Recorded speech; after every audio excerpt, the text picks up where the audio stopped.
les portes des urgences s'ouvrent à la volée. Un brancard roule à toute vitesse, escorté par les équipes de secours. Ouais, l'adrénaline est au maximum. Dessus, on a un patient inconscient. Impossible de lui parler, impossible d'avoir la moindre bribe de son histoire. Qu'est-ce qu'il a pris, à quelle heure, c'est le mystère total. Et pour la plupart d'entre nous, c'est le chaos absolu, une situation de panique totale. Mais pour l'équipe médicale qui le réceptionne, c'est pas du tout ça. C'est le coup d'envoi d'une enquête policière menée à la vitesse de l'éclair. Face au silence du patient, c'est son corps qui devient une véritable scène de crime. Une scène parsemée d'indices, oui. Exactement. La façon de respirer, la taille des pupilles, la température de la peau, tout est un message crypté.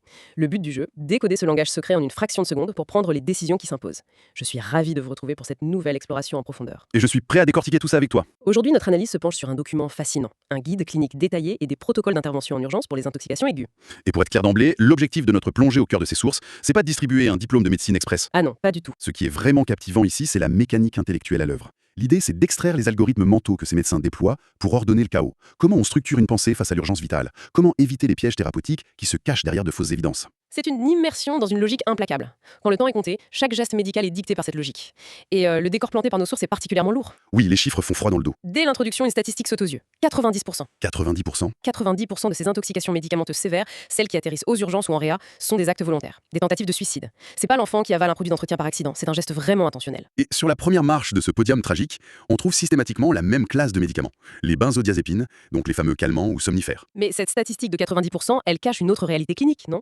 Le guide insiste beaucoup là-dessus. Complètement. Le texte martèle que dans plus de 40% de ces cas, ces benzodiazépines ne sont pas avalées seules. Il y a ce qu'on appelle une co-ingestion, très souvent avec de l'éthanol, donc de l'alcool. Ce qui complique énormément la tâche. C'est la première règle d'or pour un urgentiste. Il faut systématiquement suspecter une polyintoxication.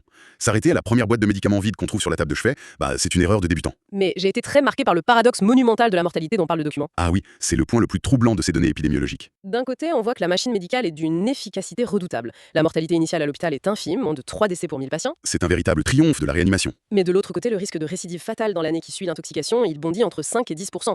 La médecine guérit l'empoisonnement chimique avec brio, mais le désespoir psychologique, lui, reste intact. C'est une fracture terrible entre le succès technique immédiat et l'échec humain sur le long terme. On gardera cette réflexion pour la fin car elle mérite vraiment qu'on s'y attarde pour ceux qui nous écoutent. Mais revenons à cette fameuse arrivée aux urgences. Le texte insiste sur la règle des toutes premières secondes. Il y a un check-up immédiat. Pour repérer les fameux drapeaux rouges, on évalue la conscience, la respiration et on vérifie qu'il n'y a pas d'arrêt cardiaque. C'est très radical. Le document liste des critères d'alerte super précis, comme un score de Glasgow inférieur à 8. Oui, alors pour préciser, le score de Glasgow, c'est une échelle d'évaluation neurologique.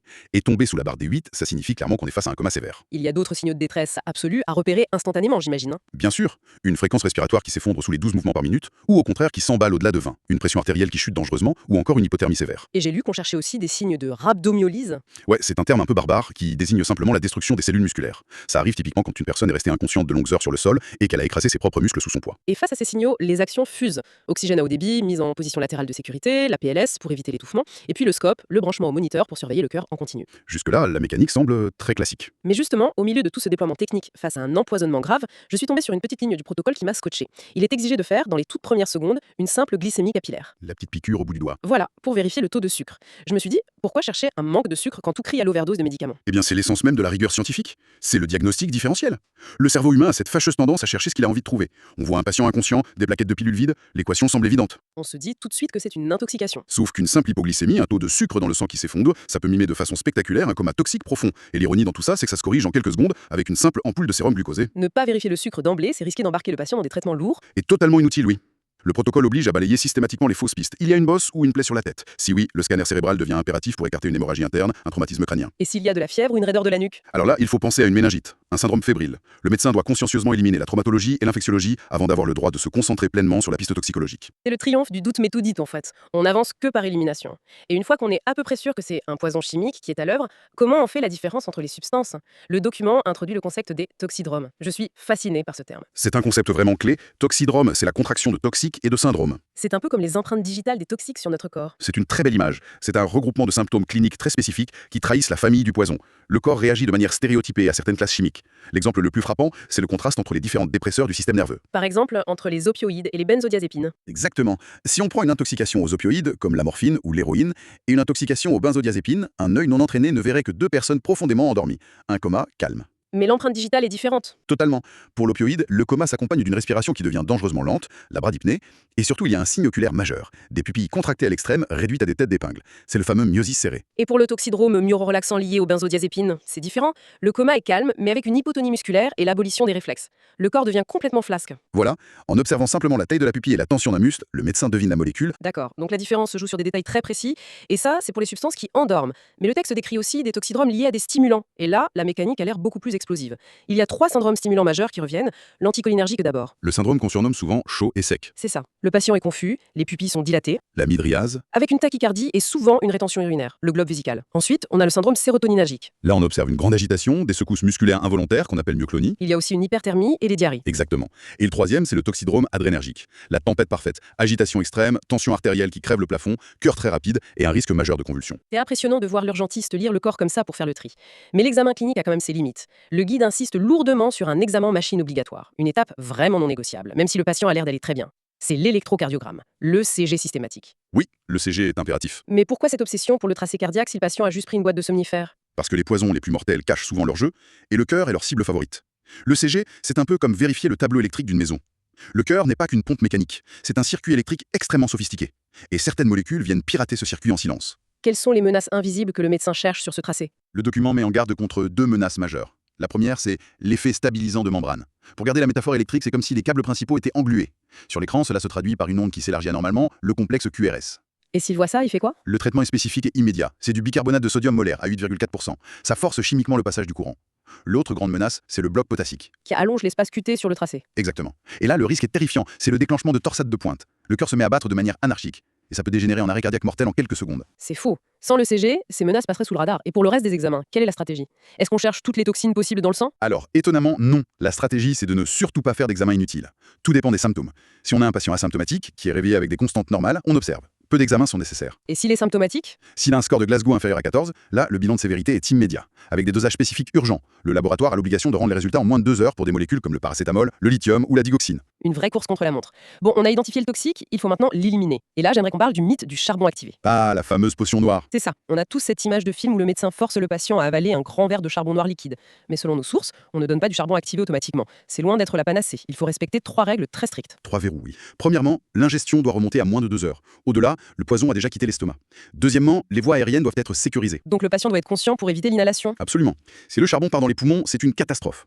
Et troisièmement, il faut que le toxique soit effectivement adsorbable. C'est une capacité chimique du charbon à agir comme un aimant. Mais ça ne marche pas avec tout, il y a des contre-indications absolues. Le charbon est strictement contre-indiqué pour le lithium, le fer, les métaux lourds et les alcools.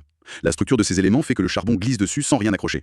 Exit le lavage d'estomac universel. Heureusement, il existe de vrais antidotes. Le répertoire des correspondances est fascinant. Par exemple, pour le paracétamol, on utilise l'N-acétylcystéine. Pour le monoxyde de carbone, c'est l'oxygène. Et pour le cyanure, on a l'hydroxycobalamine. Chaque serrure a sa clé. Mais avoir l'antidote ne suffit pas. C'est là qu'on rentre dans la partie la plus délicate, des pièges mortels abordés dans les cas cliniques. Et justement, le cas clinique numéro 2 est un modèle du genre. C'est le paradoxe de la naloxone. On a une jeune femme de 22 ans trouvée dans un parc, son état est critique. Elle respire à peine 6 cycles par minute, la SPO2 est à 88% et elle a un myosis serré. Donc un toxydrome opioïde évident. Voilà. On lui donne donc la naloxone, l'antidote des opioïdes. L'instinct, ce serait d'injecter la dose maximale pour la réveiller d'un coup. Un retour à un score de Glasgow de 15. Ce qui serait une erreur dramatique. Et le protocole insiste lourdement sur cette alerte clinique. L'objectif de l'analoxone ici, c'est uniquement de protéger les voies aériennes. On veut juste remonter la fréquence respiratoire au-delà de 15 par minute. Et surtout pas d'obtenir un réveil complet. Pourquoi freiner alors qu'on a le remède miraculeux? Parce qu'un réveil brutal déclenche un syndrome de sevrage aigu. C'est d'une violence inouïe. Le patient passe d'un coma profond à un état de manque instantané. Il y a un risque d'agitation extrême, de violence, de fuite ou de vomissement qu'elle pourrait inhaler. Donc l'art, c'est de marcher sur un fil. Mais il y a un autre piège avec cette molécule, non Sam? La durée d'action. Oui, l'action de la naloxone est très courte, entre 20 et 90 minutes. Le poison, lui, reste actif bien plus longtemps. Si on s'arrête là, le coma revient. C'est pourquoi il faut absolument faire un relais par intraveineuse en seringue électrique. Pour maintenir l'équilibre.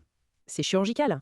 Mais si on passe au cas clinique numéro 1, là on bascule dans le piège thérapeutique ultime, le piège du flumazénil. C'est le cas de monsieur Martin, 45 ans. Il a pris du Lexomil, donc une benzodiazépine, couplée à de la Tarax, qui est un antihistaminique, et de l'alcool. Une polyintoxication complexe. Il présente un toxydrome anticholinergique prédominant. La logique voudrait qu'on donne l'antidote des benzodiazépines, le fameux flumazénil. Et le guide hurle de ne surtout pas le faire. Pourquoi c'est une erreur potentiellement mortelle? C'est contre-intuitif. Mais les benzodiazépines, en plus de calmer, protègent le cerveau des convulsions. La Tarax, l'antihistaminique qu'il a pris, est lui pro-convulsivant. Il abaisse le seuil de tolérance du cerveau. Donc dans son corps, la benzodiazépine agit comme un bouclier chimique? Exactement. Si on donne du flumazénil, l'antidote, on détruit instantanément ce bouclier. On lève la protection et l'atarax a le champ libre. On risque de déclencher un état de mal épileptique mortel. C'est terrifiant. C'est une contre-indication absolue en cas de polyintoxication douteuse ou de co-ingestion de substances pro-convulsivantes. L'abstention thérapeutique est parfois la seule voie. Savoir ne pas agir pour ne pas aggraver. C'est une leçon d'humilité. Stabiliser, identifier, décontaminer et parfois s'abstenir.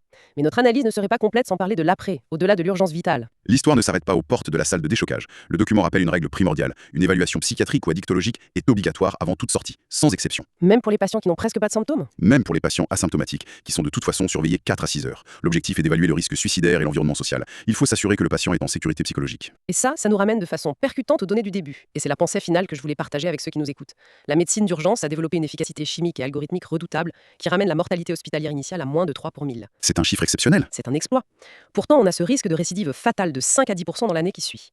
Ça bouscule tout. On est en droit de se demander, est le véritable antidote qui sauve la vie sur le long terme, est-il vraiment la molécule complexe injectée dans la première heure, ou bien est-ce le filet de sécurité psychiatrique et humain, patiemment tissé juste avant que le patient ne repasse les portes de l'hôpital pour rentrer chez lui? C'est la vraie question de fond. Le poison n'est souvent que le symptôme d'un mal plus profond. Une réflexion qui redéfinit complètement ce que signifie vraiment sauver un patient en toxicologie. Ça donne matière à réfléchir. Merci de nous avoir accompagnés dans cette plongée au cœur de nos sources. On se retrouve très vite pour une nouvelle analyse.